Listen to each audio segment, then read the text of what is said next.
कस्माच्च तेन न मेरन्महात्मन् गरीयसे ब्रह्मणोऽप्यादिकर्त्रे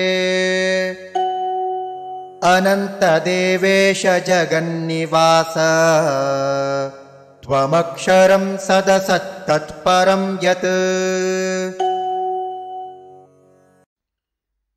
कस्मात् च ते न मेरन् महात्मन् गरीयसे ब्रह्मणः अपि आदिकर्त्रे अनंत देवेश जगत् निवास त्वम् अक्षरं सत् असत् तत् परं यत्।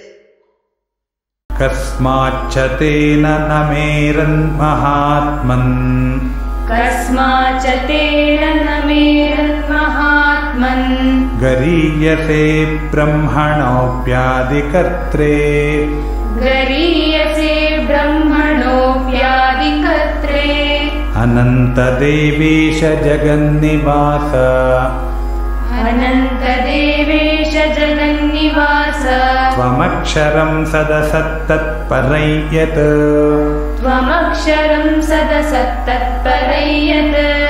कस्माच्च तेन न मेरन्महात्मन् गरीयसे ब्रह्मणोऽप्यादिकर्त्रे कस्माच्च तेन न मेरन्महात्मन् गरीयसे ब्रह्मणोऽप्यादिकर्त्रे अनन्तदेवेश जगन्निवास त्वमक्षरं सदसत्तत्परं यत् अनन्तदेवेश जगन्निवास त्वमक्षरं सदसत्तत्परं यत्।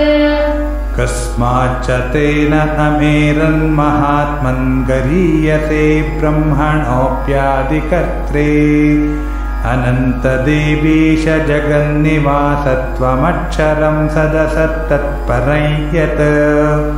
कस्माच्च तेन न मेरन्महात्मन् गरीयसे ब्रह्मणोऽप्यादिकर्त्रे अनन्तदेवेश जगन्निवास त्वमक्षरं सदसत्तत्परं यत्।